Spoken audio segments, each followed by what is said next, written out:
How did Justin Fields have his career best PFF passing grade in week 1 and then a career low just 7 days later? Folks, that's what we call the full Justin Fields experience. Do you remember the commercial, the Michael Vick Experience commercial?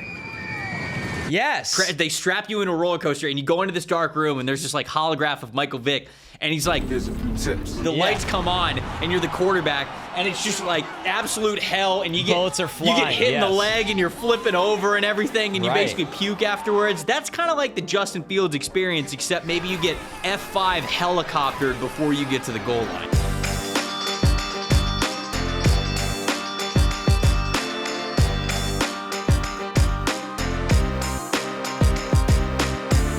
Welcome to the opening bell of the NFL Stock Exchange podcast. Trevor Sikkema, Connor Rogers here with you guys for a post-week 2. Sort of. We have the doubleheader for Monday Night Football that hasn't happened yet. But what matters most marches on, folks. We're going to talk to you about every single game in the Sunday slate. Some thoughts on Thursday Night Football last week as well, and tell you guys what matters most. We'll talk about some of the rookies. We'll talk about big picture stuff. Some, of course, like just game analysis that we had, but it's going to be a lot of different things because we're going to give ourselves the flexibility to talk about, that's right, folks, what matters most. Connor, how you doing, my friend? I'm good, man. Another fun weekend. A lot of wild finishes. A lot of good rookie moments this weekend, which really is a great thing for this show and what we do here as we try when we can to look at the team building, young player aspects of this. So let's get it rolling, brother. We got a lot to get through. We do have a lot to get through. I guess we should start with Thursday Night Football, right? Just turn back the clock a little bit. We'll start with Thursday Night Football. The Packers end up defeating the Commanders by a score of, God, what was the score of this one? Where is it? It was 27-18. Never really felt that close. No, it really didn't. It feels like the Packers are up by 40 before the ball is even kicked off every single game they play. Might be that way almost every week. I think through the first week of the season, the Packers are the best team in the NFL, right? I think that's generally the thought right now. That's how it feels. And, you know, they're 2-0, look phenomenal on Thursday Night Football. Connor, there were so many good things from this game. I mean, even the weaknesses we thought that the Packers would have going into this season. The cornerback room looked great. The wide receivers looked diverse and reliable. But this is your game. I'll let you kick it off here. What mattered most here from Thursday Night Football for you? To me, with Green Bay, because the constant conversation is, who are the Packers going to funnel their pass game through, right? The run game, very good and very predictable with Josh Jacobs. The defense now with Micah Parsons looking pretty top tier. But, you know, they draft Matthew Golden in the first round. In this game, after, unfortunately, on what looked like a great play, they lose Jaden Reed for a while now. To me, Trevor, what matters most is I think the Packers showed they can effectively run their pass game through Tucker Kraft. And I believe in it. I think Tucker Kraft is the type of tight end in this league. He is now in that category, in my opinion, of pass-catching tight end. And what's beautiful about it is he can play every snap because he's a good enough blocker. But pass-catching tight end that you can funnel your entire pass game through when you need to. You look at him through 2 weeks right now. He is 96th percentile, 2 out of 50 in yards per route run at 3.04. Average depth of target hasn't been a problem either. He's fifth in that, 88th percentile, 9.8 is the average depth of target for him right now. You look at the contested catches. He's only had one opportunity, but we know in the past he's been really good with that. He catches everything. He's very good after the catch as well.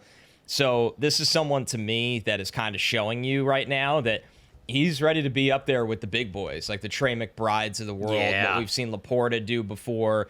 I think Tucker Kraft is in for a really, really special year. And that's the thing with the Packers where if they don't need a number one wide receiver to take over this offense because of how effective he is, that they're more just kind of ancillary. They're more like secondary parts, these wide receiver room. I think it changes how great this team can be. Yeah, and not that like I'm saying this like it's as if it's a good thing, but it's an opportunity for Tucker Kraft. With George Kittle missing time now due to an injury, I mean, that certainly opens the door for Tucker Kraft to potentially have a first-team All-Pro season. You know, I know it's early. I'm not trying to crown him right away, but I think that as long as Tucker Kraft is healthy, he is going to be in that Pro Bowl and All-Pro conversation when you look at that conference. And so he is having that kind of a start to the season. He's a big reason why the Packers are playing really well. On the other side of things, I'll just shout out, it's probably time already for Trey Amos to get the start at outside corner for Marshawn Lattimore. It has not looked good for the Washington Commanders 2 weeks in. I mean, you look at that game that they played against the Packers, Connor, there wasn't a single starting defensive back, whether it's the two safeties or the two starting cornerbacks, that had a coverage grade above 38 against the Packers. And this was kind of their demise at the end of last year. So, they acquired Lattimore. The question with Lattimore is he always healthy?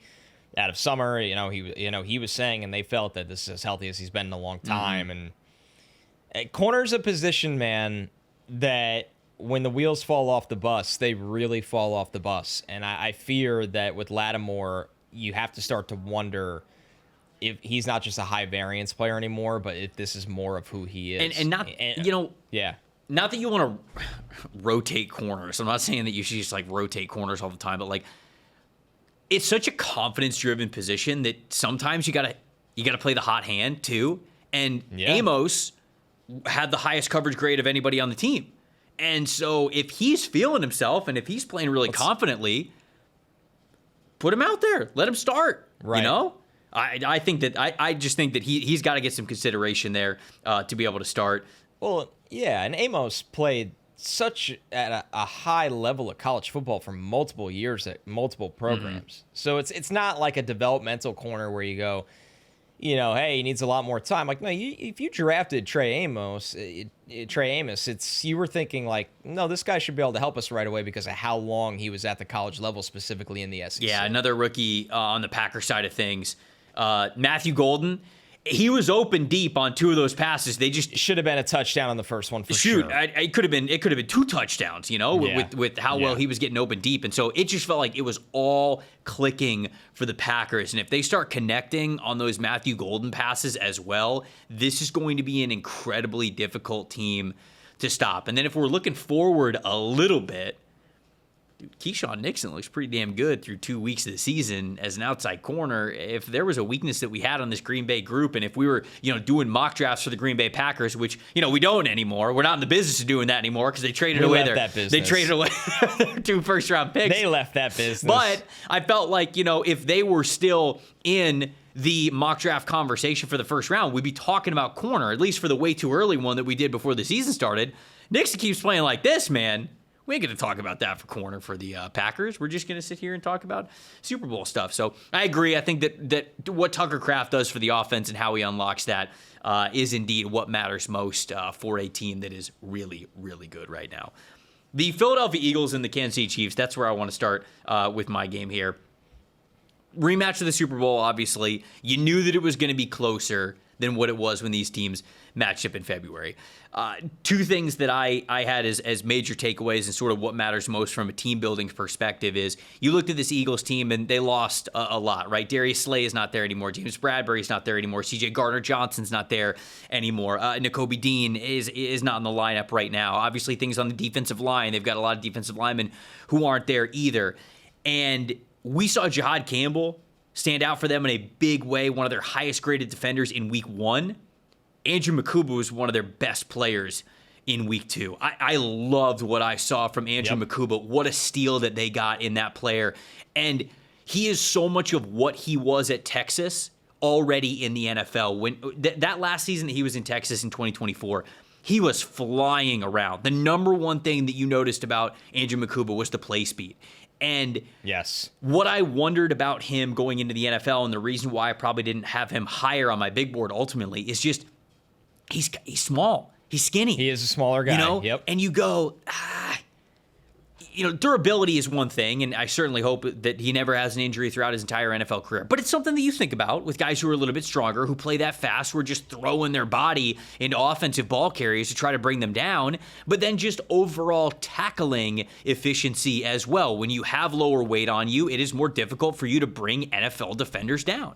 And again, through 2 weeks, he seems like he is up to the task. Now, that one catch that he gave up to Travis Kelce, where Travis was kind of just like dragging him along for an extra 10 yards, I mean, that's where the lack of weight shows up from Akuba. However, you will take it when you get plays like the pick six. I know it was a little bit of a gift from him, but the athleticism they showed after the catch to almost take it to the house for a pick six isn't one thing. And then later in the game, that 3rd and 1 close down on mesh that he had was unbelievable. There are just not many players, even at the NFL level, who have that kind of play speed to be able to come downhill and stop a guy from getting 1 yard after the catch on a mesh concept. That's why you call it in that situation, because it's so difficult to stop, let alone when Travis Kelce basically stands there and does a actual basketball pick in the middle of the field right beyond the line of scrimmage. And yet Andrew Makuba was still able to stop it. So he was unbelievable. What matters most to me is that the Philadelphia Eagles lost some talent this offseason, and I don't know if they're going to be as dominant as they were last year, but holy cow, they're still going to be in that Super Bowl conversation because the young guys that they have picked over the last couple of years, but this past year specifically, they're already balling out in a big way. Yeah, I think it's a great call out. You just talk about the instincts that he has and what he brings to the back end, and somebody that, another guy, this is a common theme talking about on this show, like he's played a lot of college football, he's played in a lot of big games, and him and Jahdae Barron last year, I asked Makuba about this. He's like, we did not have to even say anything to each other ever. We just looked at each other and we knew exactly what we were going to do, what the opposition was going to do. So Makuba, when you look at outlier players, undersized, you have to have some other intangibles, I would say, almost to make up for it. This is somebody with tremendous ball skills, tremendous instincts, and just understands. He's a great processor of what the opposition is trying to do in front of him. You're seeing that kind of payoff right away. And what was an absolute rock fight of a game. Yeah. I mean. Yeah, it was. It was a great. I'll tell you, I'm a little worried about the Chiefs on their defensive line, though. You talk about, like, future scouting. I know they drafted Omar Norman Lott. They've got Ashton Gelati. Those guys are young. They got plenty of time. But, like, right now it feels like it's just Chris Jones on that defensive line.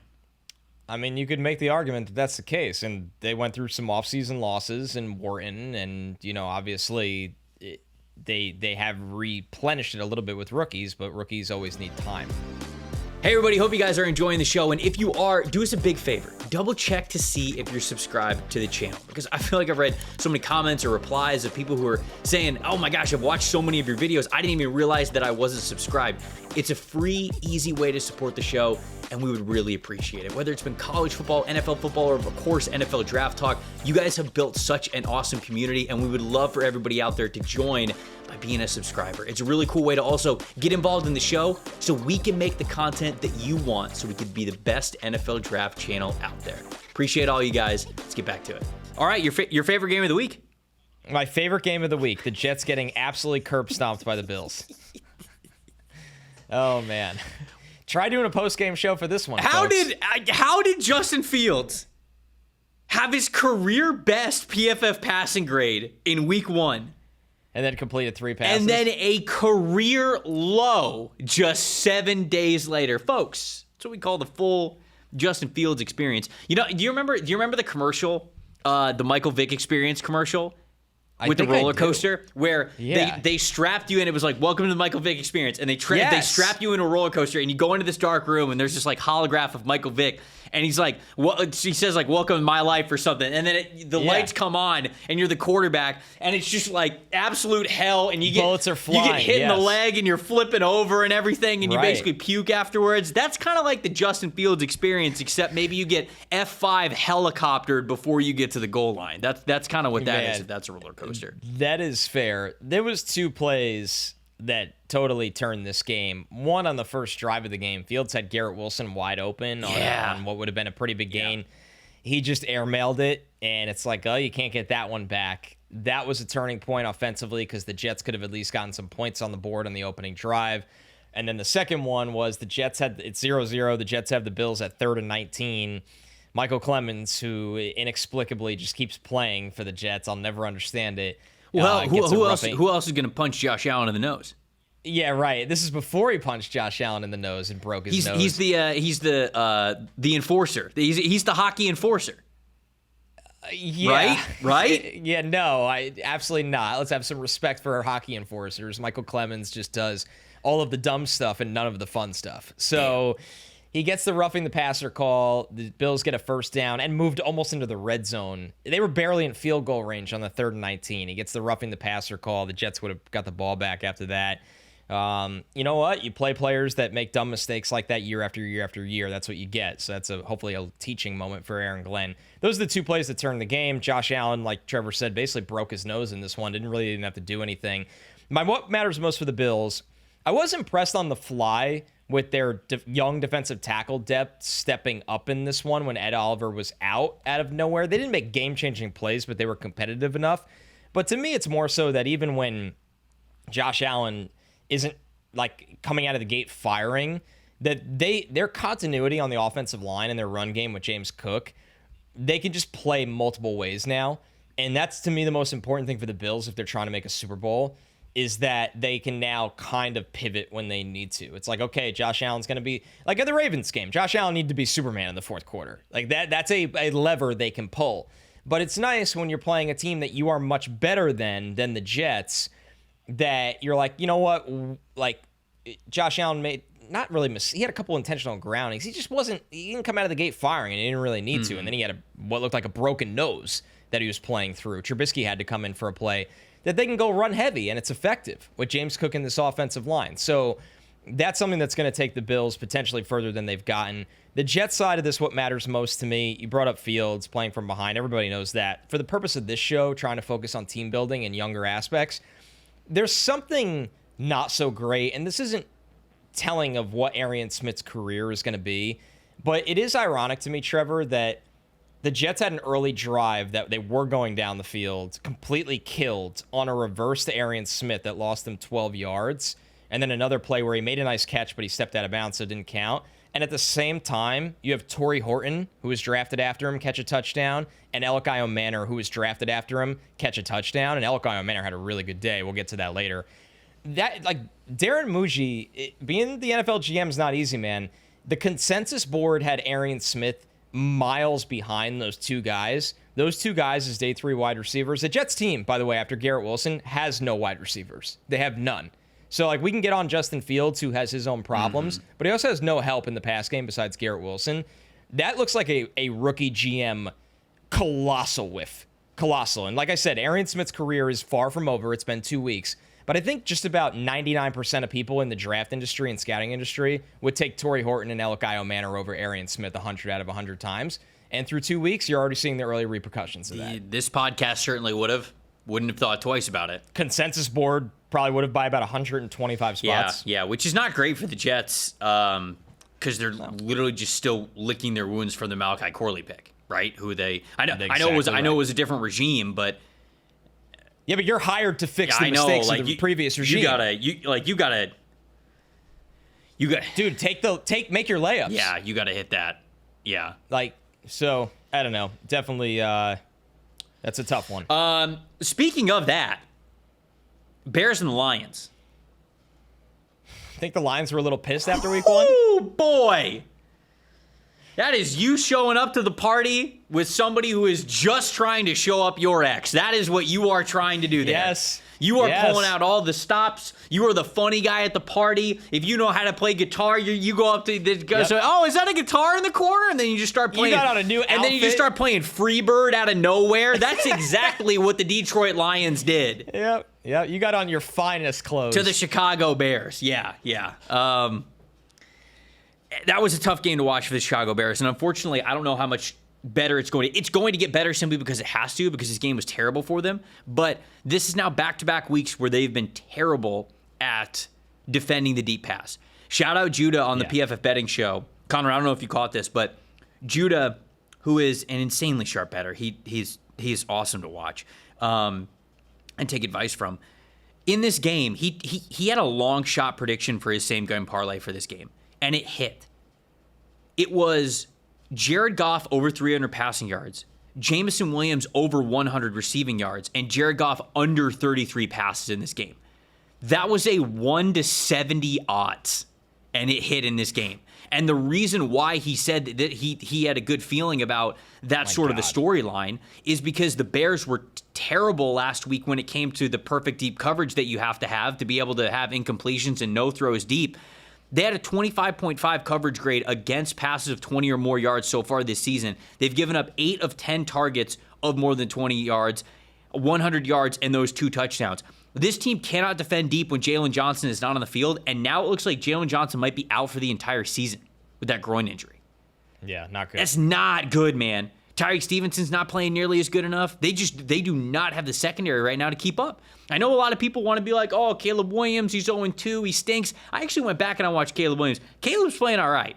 He should have played better week 1. There's no question about it. Week 2 against Detroit, he actually played all right. Him and Rome have a pretty good connection. The run game was a little bit better, but it's not been great through the first 2 weeks. Caleb's doing okay.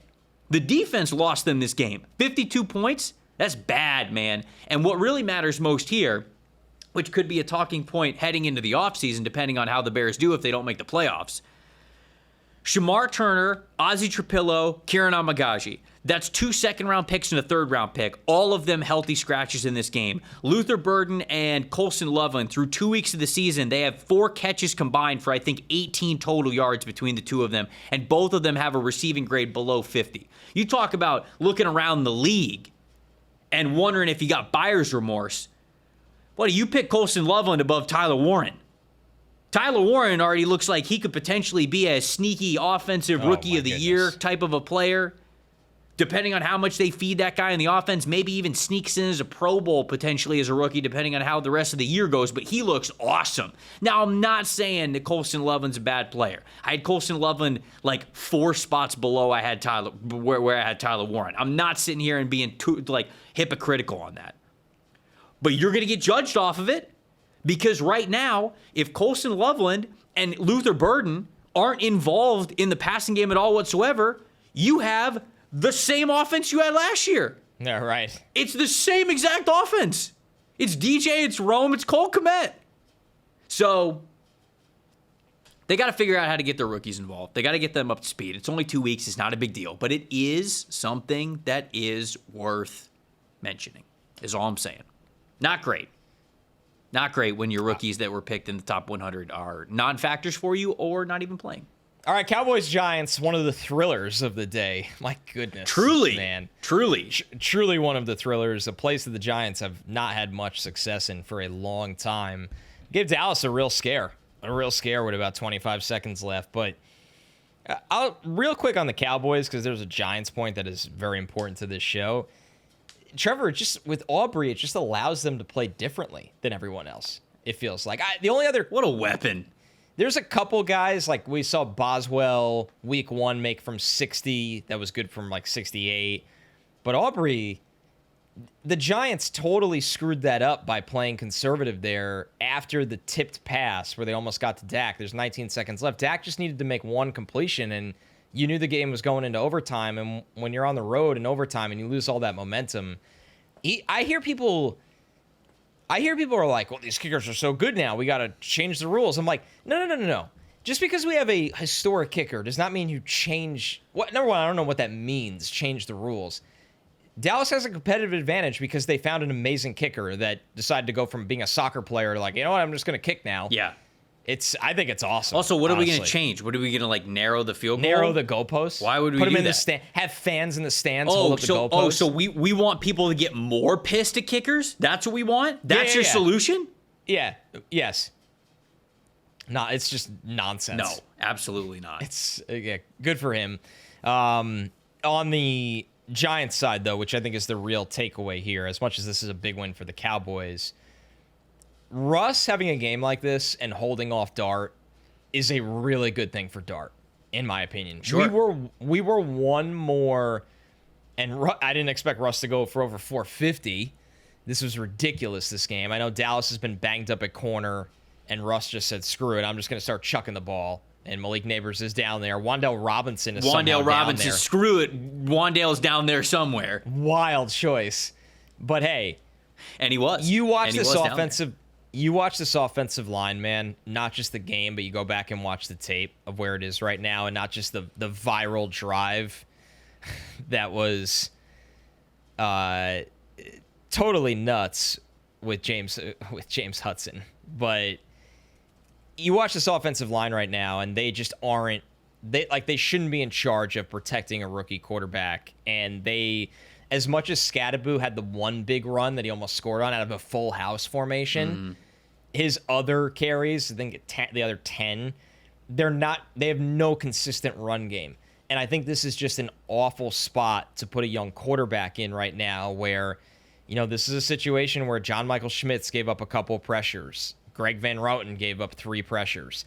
I actually thought Marcus Bowe, even though he gave up a couple of pressures and a quarterback hit, coming into this game at left tackle because James Hudson has a total meltdown with 4 penalties on one drive. Like, Marcus Bowe's not supposed to be a left tackle. He did enough at left tackle on a whim there.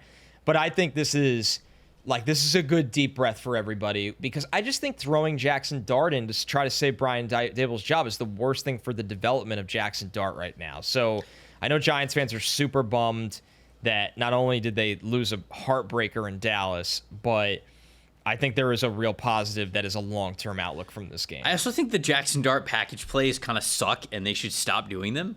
I hate let's dip our toes in the water. It was 3 plays, so we paid 3 plays. They were all 3 RPOs. So the defense knows that. And it's like, buddy, this isn't Jalen Milroe out here. Like, Dart can run, right, but it's not Jalen Milroe. It's not Justin Fields. What are we doing? It's just dumb. I don't like it. I think they're only in there to appease the fans, and I'm never a big fan of that. I agree.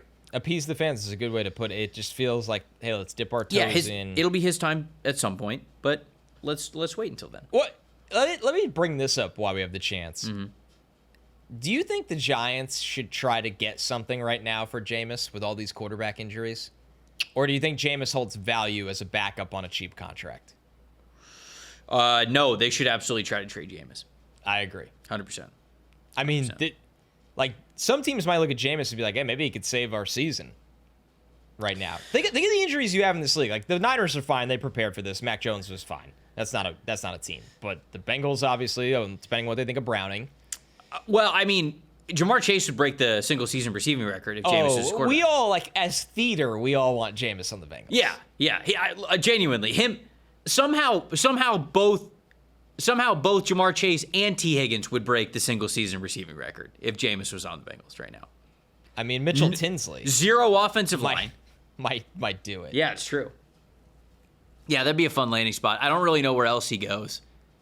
No, because he's not going to go. He's not going to go to Minnesota. Out for a couple weeks, and it's Wentz. Yeah, he's not going to go to Minnesota.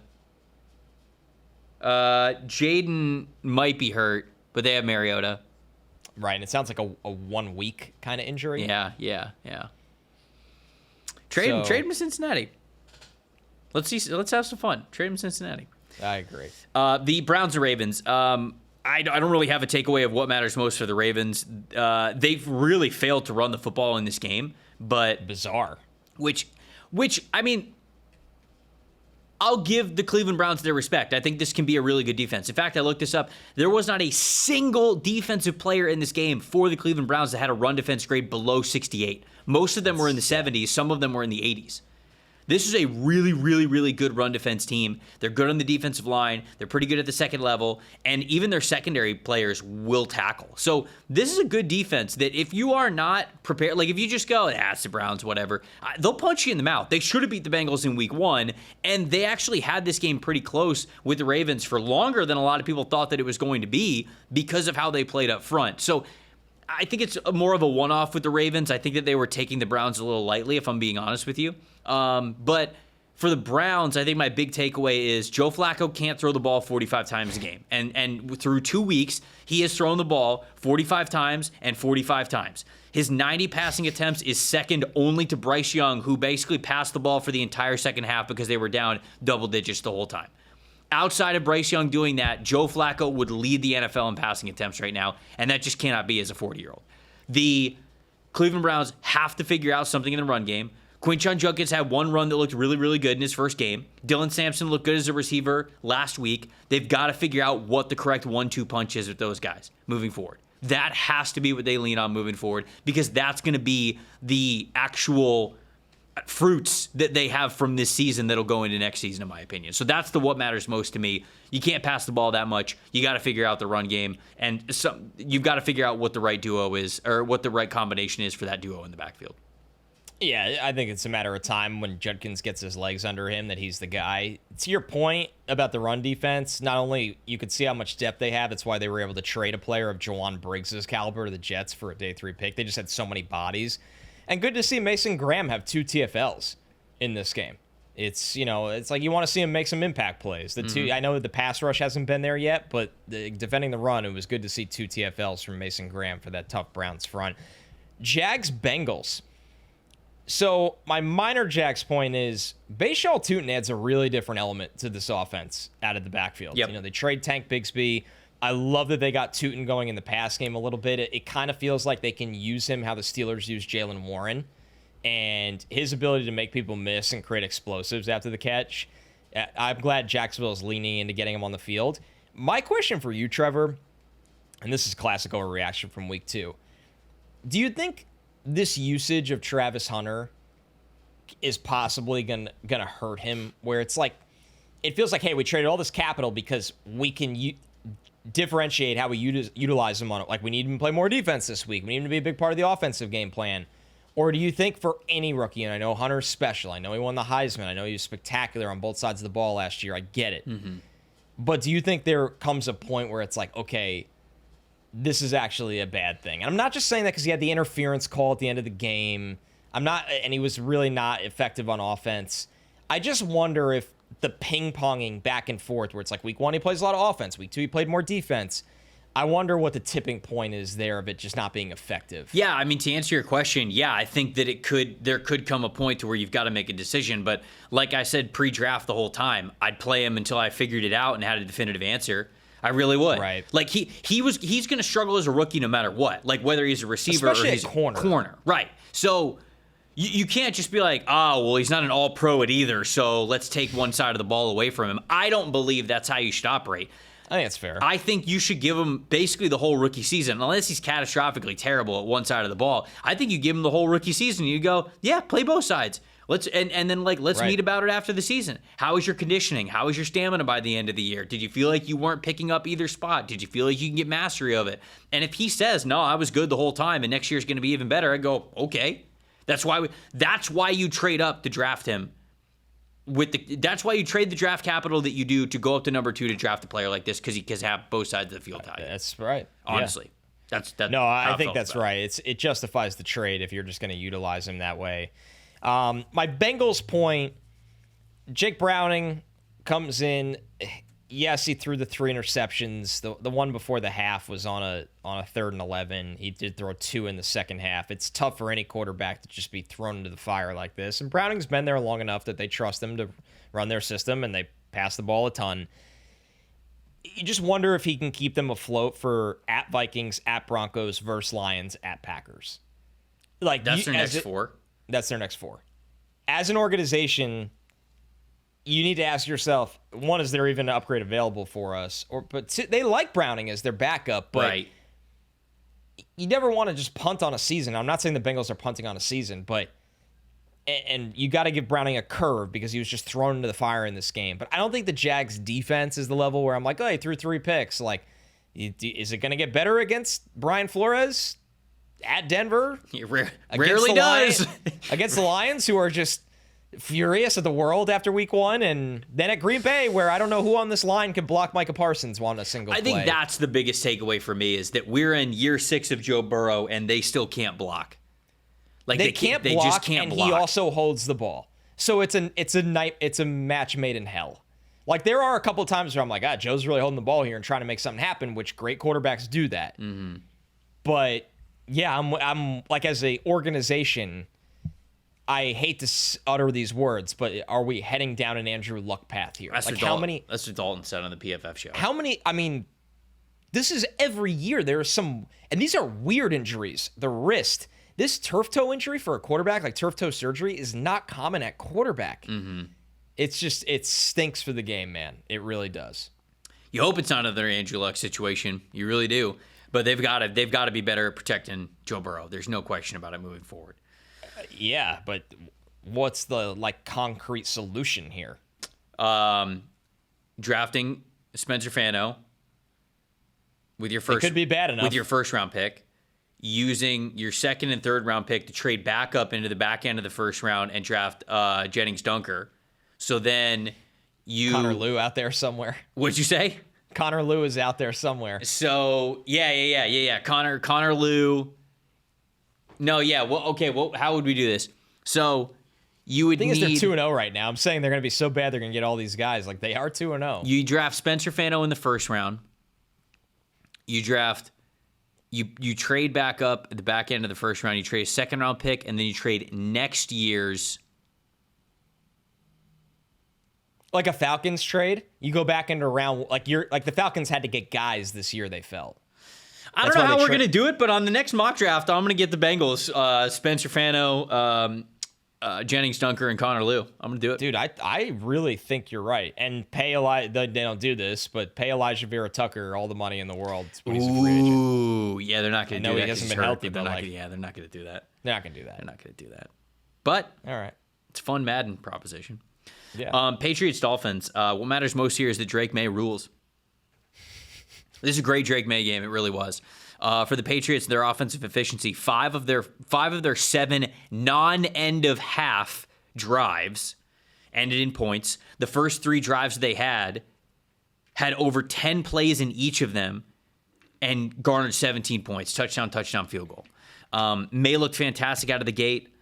Even with the pass-catching group not as talented as what it might be in the future, although I think that they're coming together pretty nicely. The running back room's coming together nicely. Ramondre Stevens had a really nice day. The offensive line was able to pass protect pretty well. I know it's the Dolphins, and they seem like they're sleepwalking at times, maybe playing for a regime that isn't going to be there for very long. But all that to say, man, I think that the Patriots on the defensive side of the ball, they were able to get home without blitzing, which is great, but Drake May looked great in this game, and this was, I think, the highest graded Drake May game that he has had so far in his NFL career from a passing perspective, and so it was great to see. It was great to see them get a win against the Miami Dolphins. I know Dolphins fans aren't happy to hear that, but what matters most is the fact that we talked about Drake May as a franchise quarterback for over a year here on this show, as the guy who led college football in big-time throws for 2 straight consecutive seasons, and now we're seeing dividends of him in his second year in the league. Last year, he was really efficient as a runner. This year, he is focused on really improving as a passer, and I think this past game was great evidence to that. So, to me, what matters most is Drake May looks really good for this team. That is absolutely everything to New England right now, because we know Vrabel is going to be able to coach up and, put up a capable defense, and they got to get more talent at receiver. Weird Travion Henderson usage that I don't fully understand. I didn't really notice Travion in this game much. Oh, because he was barely out there ever. It was Ramondre Stevenson all the way. But Interesting. Yeah, something to keep an eye on. But Drake May playing well is everything. It is. That is huge. Before we move on to the next game, this NFLSE betting segment is brought to you by our friends over at DraftKings. I think this episode is coming out Monday night, or at least it should come out Monday night. Hopefully, it comes out Monday night. So why don't a little bit of Monday night matinee. Let's look at some of the lines that we have here. The Chargers currently favored by 3.5. How do we feel about it, Connor? I like the plucky Raiders. Yeah. Not necessarily to win, because I think the Chargers have a lot of good things going for them right now. But the Pete Carroll's Raiders, Geno Smith's Raiders, feel like a team that, especially in a divisional game, they're going to hang around. So I think the 3.5 is, I'm not going to say generous, but if I'm taking a side, I think the Raiders are going to be fired up at home. They are going to be fired up at home. I love a Pete Carroll coach team. Me too. I think this is going to be a back and forth battle. So I like a team getting more than a field goal here. I think I would like either side if they were getting more than a field goal. Right. Yeah, you expect it to be a good game. Well, if you expect it to be a good game, then you're taking a team that's getting 3.5 point cushion. I would agree. It's at the time of us recording, we don't know for sure. It seems like Brock Bowers is trending the right way. That's good. That's good. That would be extremely key for this team. Yeah. If we're gonna record 2 versions of this podcast, yes. if Brock Bowers doesn't play, insert the ad that hits. Yeah, insert the ad that hits. Go back and put it in the show. Don't release it until till it comes out. That's Amazing. actually how we manipulate and we win. By the way, I said matinee. I forgot matinee is during the day, not during the night. I didn't correct you because, it'd just be rude. But Nah, that's right. That's not how that works. I just grew up to it. Tonight we have a matinee. Tonight we have our finest anti-matinee for you. In the morning, we're recording NFL Stock Exchange After Dark. It's the evil matinee, they're saying. Oh, my God. The NFL season's rolling, folks, and every touchdown can bring you close to a payout with DraftKings Sportsbook, an official sports betting partner of the NFL. Every game is another chance to cash in. Don't just watch the action, win with it. DraftKings Sportsbook delivers the unmatched intensity of the NFL right to your fingertips.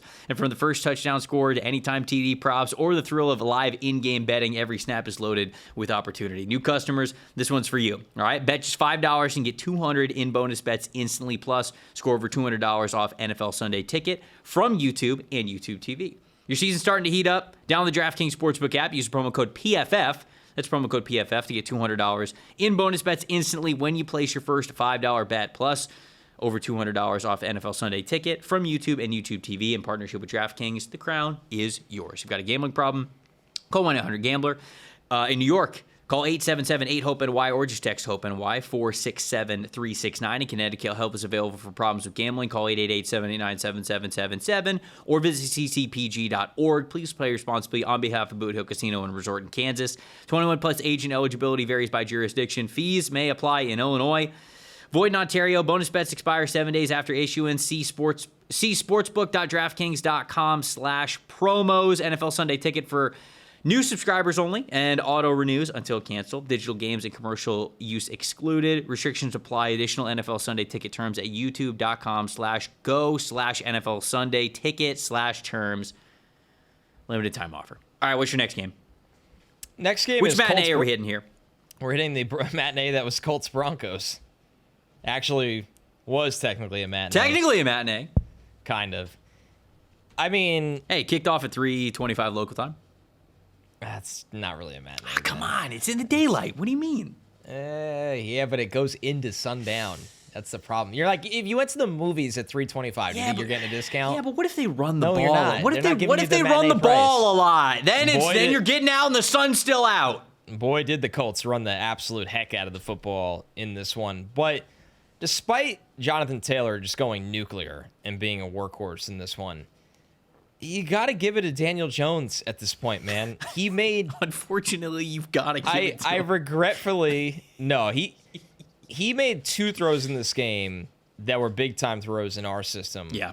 One was the 2nd and 6 right in the beginning of the game, where he kind of started to drift back with the rush in his face and just threw a beautiful ball. And then I believe it was to Josh Downs. And then before the half, under 2 minutes, he hit Pierce on the deep ball. Like, when Steichen is letting him push the ball or take chances, he is making the most of it right now. Yep. And that's against a really good defense that didn't... The Colts looked like they had no fear against that defense at all. They were a little careful at the end of the game. And... Right? I thought that was kind of interesting because that kicker looked like he had no shot from there. I mean, he did have no shot from there. He had no shot from there, and they get bailed out because it was a 60-yard attempt, and it was not anywhere close. So maybe they should have let Jones kind of take even more chances. But they got bailed out by the penalty, and now the conversation, Trevor. The conversation moves to, can Daniel Jones really be this year's Sam Darnold? It does. I mean, look, man, I'll do you one better. I think he's better than Sam Darnold was last year. And the numbers through 2 weeks show it. Now, is he going to win 14 games like the Vikings did last year? Like, okay, I think that's a different story because you're talking about total team stuff. But here are the numbers that I would sort of want to look at if I was comparing Daniel Jones to Sam Darnold. Okay, overall passing grade, obviously, like things like that. Like, you want to compare the big-time throws, turnover replays. But more specifically, I would want to see his passing grade under pressure. Yeah. His time to throw, his passing grade on money downs on 3rd and 4th down, and then his average depth of target, right? Well, I got the numbers for you off the top of my head. He has a faster time to throw than Sam Darnold did. Darnold was just over 3, and Daniel Jones is just under 3, I believe. Actually, I think it's closer to like 2.77 is what Daniel Jones is so far, two games into the season. He has a better passing... 2.8. 2.8. Okay, so close. He has a better passing grade than Sam Darnold did on 3rd and 4th downs last year. He has a better passing grade under pressure. And Connor, his average depth of target is 2 yards above what Sam Darnold's was last year. Yeah. So obviously, it's a 2-game sample size compared to a 17-game sample size. 18 because of what Darnold gave us in the playoffs as well. But so far, not only is the answer yeah, he could be Darnold, he could be better, which is crazy given that what Darnold did last year was so off the wall for a guy who was seen as sort of like this castaway, not really going to be a full-time starting quarterback ever again kind of a thing. The reason I bring this up is yes, we're going to have the cliche, can Daniel Jones revitalize his career like Baker Mayfield of years past, like Sam Darnold last year, blah, blah, blah. And they're good conversations, but you're going to hear them on every show. The bigger part is, Trevor, I think this is going to be a real NFL trend right now with the college system for quarterbacks being borderline broken. Yes. That you have a decision, and we have seen a trend of it. Like the Jets are trying it with Justin Fields. It looked great week 1. It looked awful week 2. Let's see how the rest of the season played out. The Colts are trying it with Daniel Jones. It looks really good through 2 weeks. There's going to be misses, undeniably. But guys were high picks are going to keep getting second chances in this league because the college system is not sending quarterbacks anywhere near ready to play, that they are getting chewed up and spit out. And now you have and Mac Jones, let's be real, Mac Jones is going through this a little bit. I don't know if Mac Jones is ever going to be viewed as a long-term starter, but now he's viewed as like, hey, if our backup's Mac Jones, we're going to survive. So I think, Trevor, this is really just kind of shining that the second chance quarterback trend is only going to grow larger in the league. We're going to have a longer conversation about this on Wednesday. Yes. When we get to the Stock Watch episode, because we start every Stock Watch episode talking about the quarterback position. And there are some heavy hitters that I'm going to bring to the table that we're going to have a conversation about on Wednesday.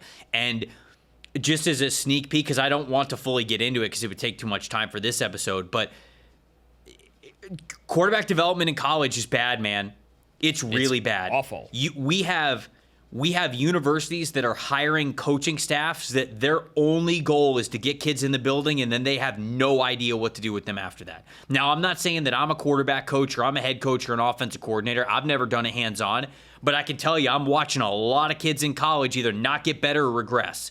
And I think that we're going to get to a point where, yes, the NFL is always going to be starving for who's next at quarterback, but we've seen in a couple of drafts now, the league draft 5 of these guys in the first round or 5 of these quarterbacks in the top 50 or whatever it is. And all I'm saying is we might start getting to a number where it's like, yeah, we'll draft 1 or 2 in the top 5. And then there's going to be a pretty big gap after that. Right. So I wonder if we get to that point. But again, I don't want to dig too far into it. We'll get to it when we get to the Stock Watch on Wednesday. Make sure you guys watch that. One quick point on Denver. Troy Franklin right now is a little, and Rome Odunze maybe too, are little reminders that not every wide receiver prospect is a day 1 star. And because Rome looks really good in year 2, Troy Franklin has shown wild growth this year. And this started over the summer. Troy had a really, really good summer after a disappointing rookie season, a disappointing fall in the draft. Let me raise my hand. I had Troy Franklin as a top 40 player. And he went a lot later than that in the draft and did nothing his rookie season. I think you had him a little higher than me, but I think we both had Troy Franklin at least top 75. Right. You watched the tape yesterday. The play to me that really stood out, and he had 8 catches, almost 100 yards. And this is his relationship with Bo Nix as well. There's a 2nd and 13 in the beginning of the second quarter. He's running this little speed out from a condensed alignment, and Bo is reading the other side of the field, and Franklin stops right at the end of his route. And when Bo spins all the way around and starts coming back to the sideline that Franklin's sitting at, Franklin sticks his foot in the ground and puts on the track 40-yard dash and just flies over the top of the defense, and Bo throws him a deep ball right into his hands. That was the NFL brain working of like scramble drill. I'm off my route, get down the field and win. And when you're that fast, you're going to win. So awesome day from Troy Franklin. I love seeing his growth, and that's huge for Denver. Yep. Steelers and Seahawks. The Seahawks win this game. I thought the run game looked great. I think the offensive line looks so much better this year for them. Great early return that we're seeing on Torrey Horton, who you mentioned earlier in the show. He got a touchdown in this one. Byron Murphy looks fantastic as well. That whole defensive line for the Seahawks looks just great. No Devon Witherspoon in this game, but a lot of the young guys for Seattle really standing out. Jackson Smith-Njigba, as I feel like he is every single week, looked really good as well. What matters most is more on the Steelers side of things. Troy Fautanu, you miss him for most of the season last year with the season-ending injury. He barely plays. He's struggling a little bit here with what is basically a rookie season for him. Broderick Jones continues to struggle, man.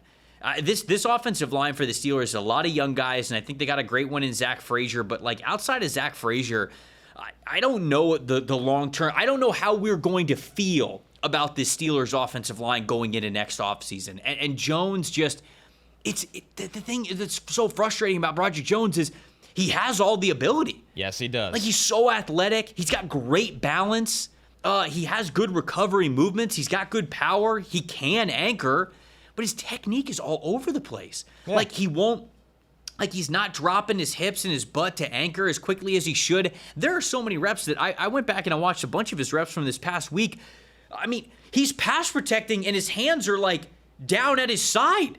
And you could tell that the edge rusher is like, all right. And they just like stick their hands straight in his chest and they knock him back a couple of feet before he gets his hands up. And then he anchors and normally is able to counter it a little bit because he's athletic enough to do it. But it's like, dude, you got to get your hands up when you're pass protecting.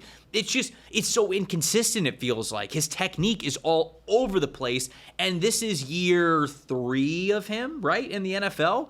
And the technique has consistently been an issue for him. And at this point, if your technique is still bad 3 years in, I don't know if you're going to pick it up. And so now is when I actually start to, for the first time, really say like, okay, now we're having legitimate thoughts about moving on from Broderick Jones if it doesn't get better for you at the end of this year. I agree. The combo with him is he just approaching the territory of you're not even picking up the 5th-year option. Yeah, because he is, in my opinion, he's a total liability in pass pro. He had a bad week 1 against Will McDonald as well, a really bad week 1. And guess what? It's going to get harder than the Jets and the Seahawks. Like, it is. You're going to have tougher matchups, and you haven't passed those tests. I don't know, man. Trey Anderson might eat him alive. Because Trey is playing at a potential defensive player of the year level again this season. And Trey is everything Broderick is not. Yes. Like, the hand placement to win is going to be perfect every single time. Yes. The timing. Yes. So he's going to play Myles Garrett again twice, you know? Oh, that'll be fine. Yeah. Myles Garrett might pick him up like the mountain and give him the eyeballs. Give him the eyeballs. Myles Garrett's worth $80 million when I watch him play. I'm like, this guy, if he was anywhere else, he'd be the face of the league. Oh boy. True. Titans Rams. Yep. Rams handled their business in this one.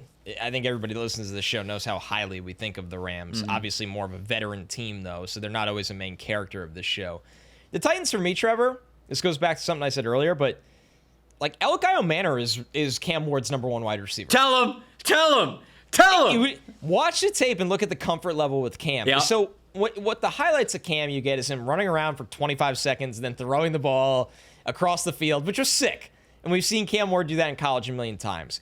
But what I liked about watching the tape of the 6 targets was a couple throws to Io Manor are him matching up with his release and throwing the ball with some anticipation. And with Io Manor, like the corner is still in phase and still in the hip pocket, but Io Manor is so big, and these two have now worked together clearly over summer, where that's the structure of an NFL offense. It's not just all of the out-of-script stuff, but it's how do we get some chunk plays? I mean, in the second quarter in the 2-minute drill, and this game is 10-3, it's a 3rd and 6 with a minute left.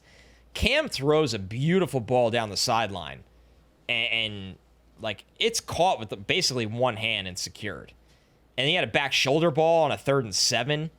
That was just, once again, get off the line of scrimmage. The corner is matched up with you, but the corner's not looking at the ball yet. You turn around and find the ball. I think these two are going to have something special brewing, and I think Io Manor in the 4th round is going to be one of the steals of the draft.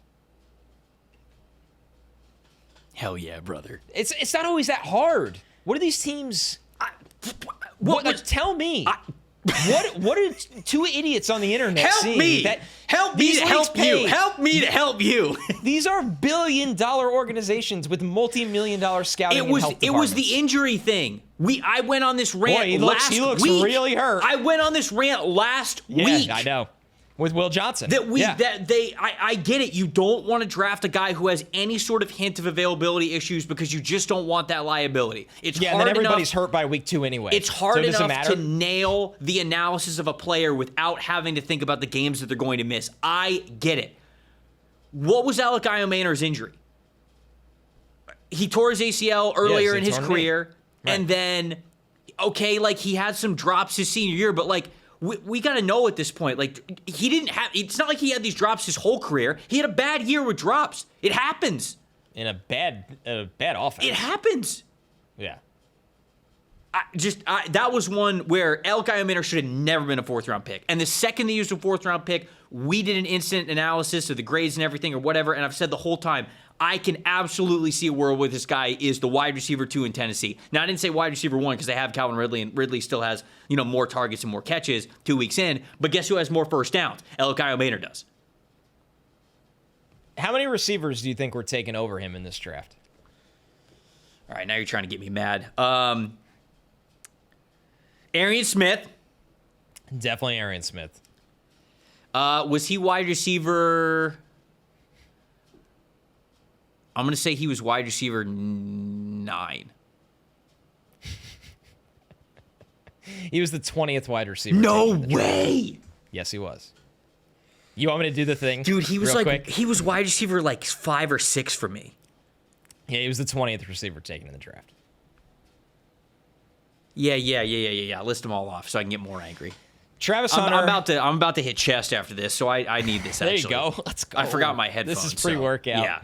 Travis Hunter, Tedero, McMillan, Emeka, Ibuka, Matthew Golden, Jaden Higgins, Luther Burden, Trey Harris, Jack Besh, Kyle Williams, Isaac Tesla, Pat Bryant, Jalen Noel, Savion Williams, Ty Felton, Shimray, DK, Dante Thornton, Arian Smith, Jalen Lane, Jalen Royals.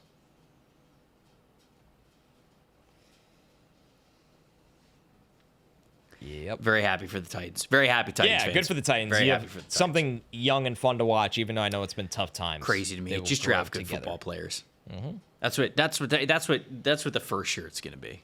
Just draft good football players. Draft the good players. Yeah, just draft the good players. Okay. Panthers Cardinals. One of my takeaways here from this game is that the Panthers linebackers aren't good enough. I think Roseboom was a liability for them. Middle of the field coverage over the first 2 weeks has been not good for the Carolina Panthers. Trevor Wallace is fine, but he's still not great in coverage for the athlete that he is.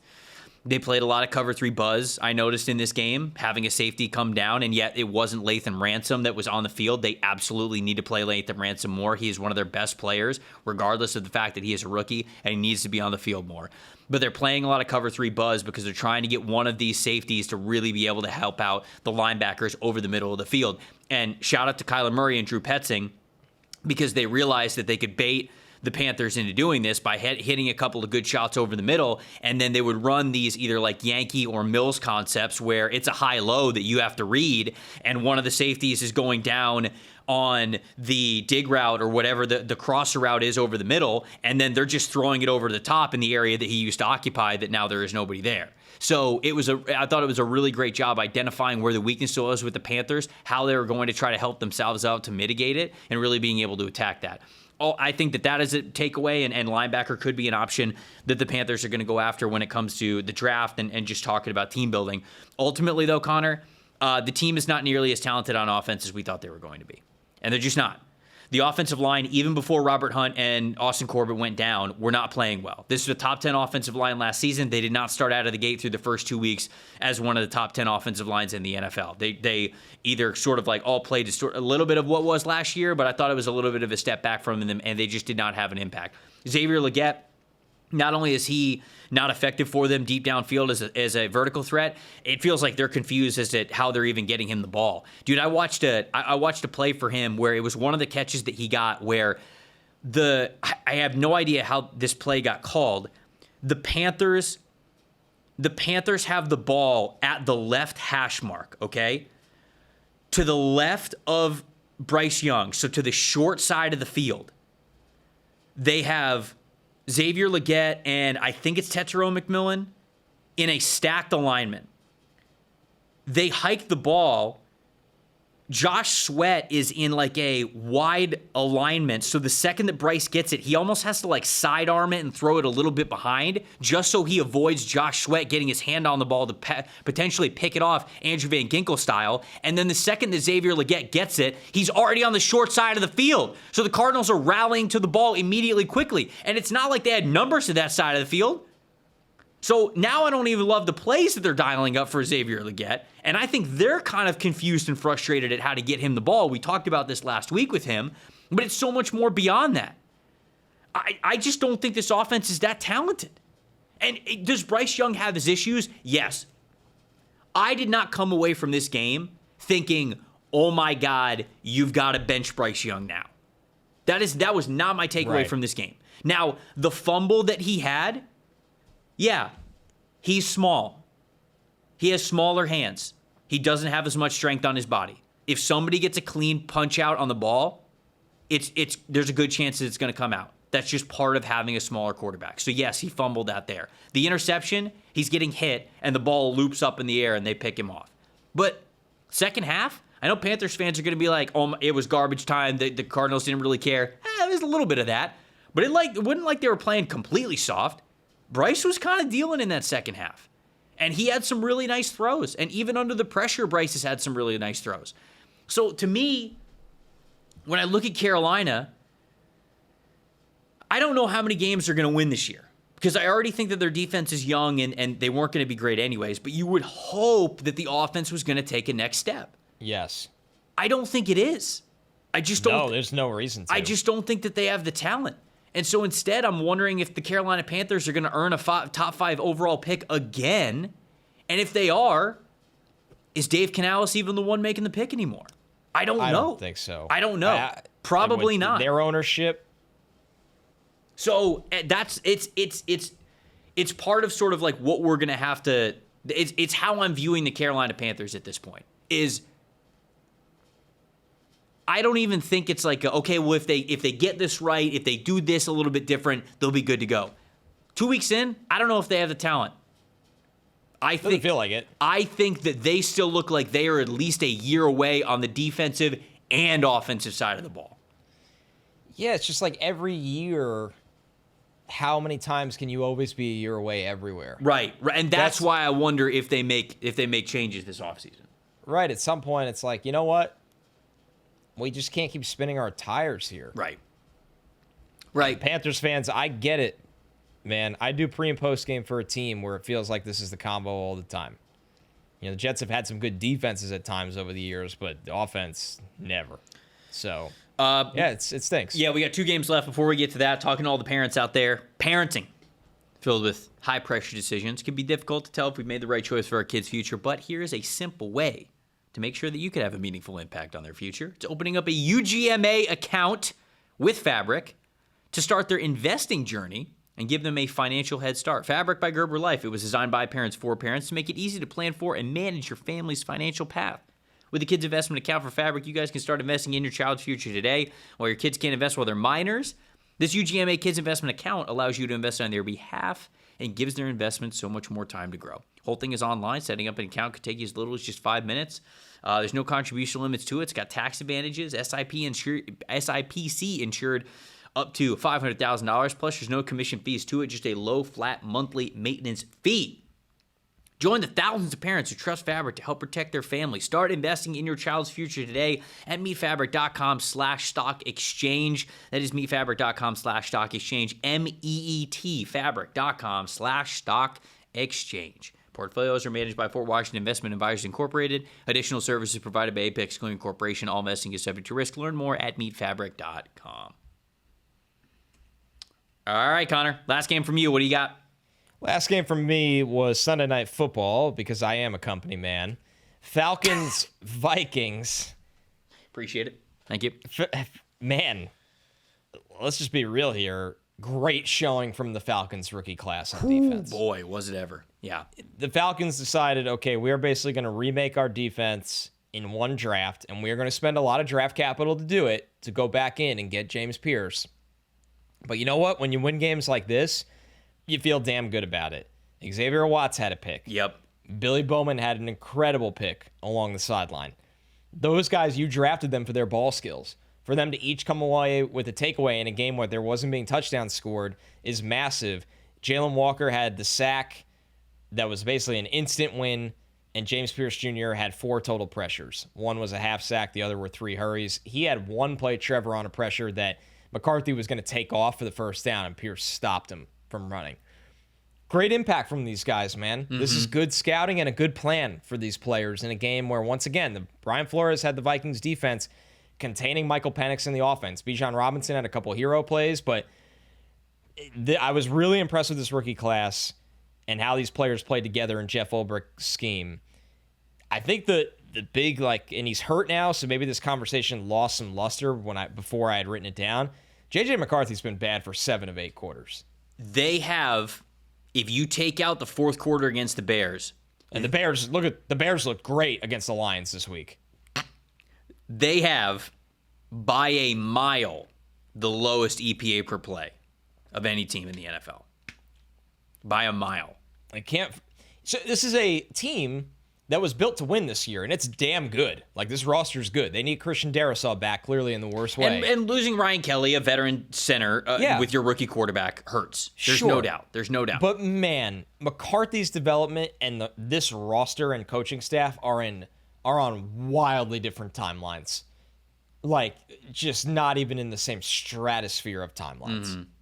Well, I mean, we'll see what Carson Wentz, of all people, could do, but it just can't be worse than what they've got. It can't. Honestly, the Carson Wentz starting might be the best case scenario for them. Because McCarthy's floor is so low for this team. They really just need a guy who has a higher floor. And if Wentz can give them the higher floor as a veteran, he might be able to pick up a couple of wins here and get them to, 4-2 when McCarthy comes back. Oh. You got a little bit of wiggle room there. McCarthy can kind of, I've been getting in the lab. I'm figuring things out a little bit more. I'm in the film room. We're working through a lot of my mistakes. And maybe this short little time off could be a nice little catch your breath and a reset for him. Hopefully. Hopefully. But it has been bad. But the Falcons rookies looked phenomenal. Should have been the second week in a row that Xavier Watts had a pick, honestly, because he had 2 opportunities against Tampa. He's been phenomenal. Bowman's been a little bit more. You talk about guys, how does he get in the 3rd round, man? I don't know. What part of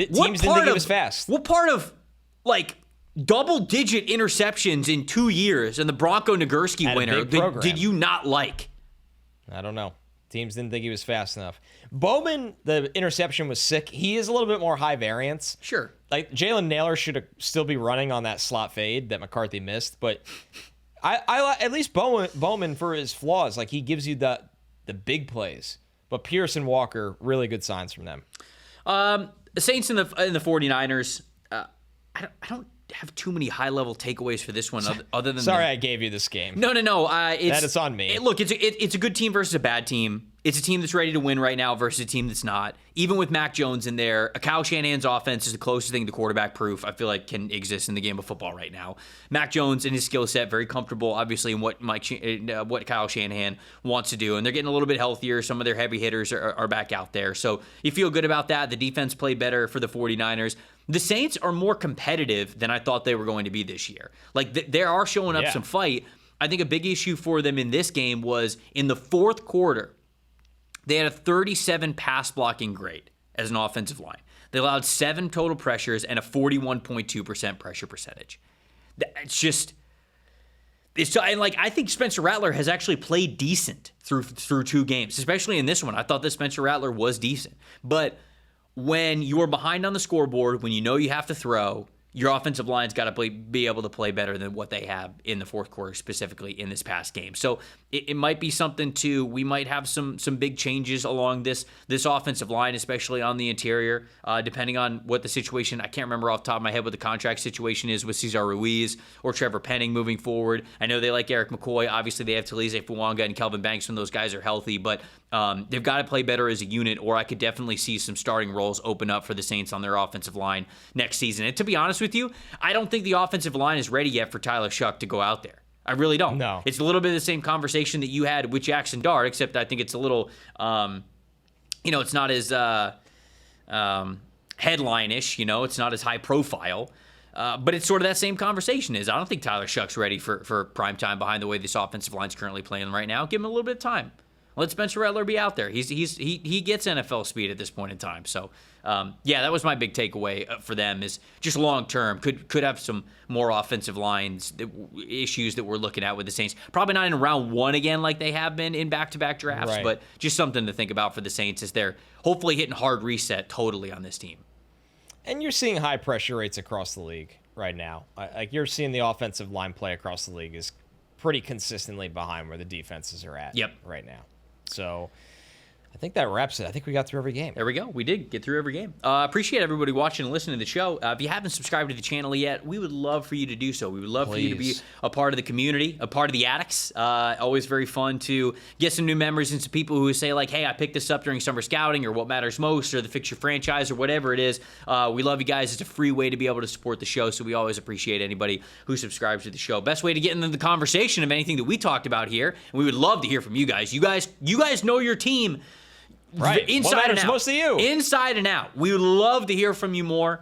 Get into the details of how you think your team did in week 2. We're just 2 weeks through the season. Best way to do that, youtube.com/@NFL Stock Exchange. You can follow the show at NFLSE Show on Twitter, on TikTok, on Instagram, which we're going to be doing some shorts from the episodes on those pages pretty soon. You can follow us at Tampa Bay Trey, at Connor J. Rogers on Instagram and Twitter as well.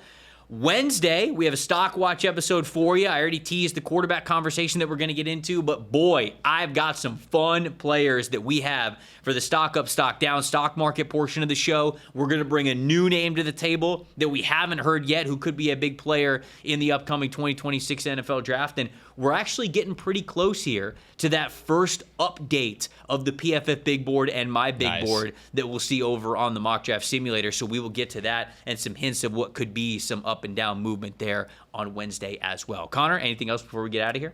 Did you see my boy from one of the stock watches so far this year, Keyshawn James Newby of New Mexico, had 12 pressures against UCLA? He had 12. He had a 91.4 pass rush grade. Pass rush win rate of 43.3%. That's insane. I know UCLA is in shambles, but it is fun to track these things throughout the season. I've been writing down names throughout the weekend, especially on my Big Ten shift on Saturday, so I'm really excited for Wednesday. Shout out to you, man. What a call, getting that guy out there. You were first. Truly first. I collect my points. First on the scene. They will mail me my reward. We will have plenty more names for you on Wednesday and throughout the rest of the season. For Connor Rogers, I'm Trevor Sikkema saying thank you guys so much for watching the NFL Stock Exchange Show. See you guys on Wednesday.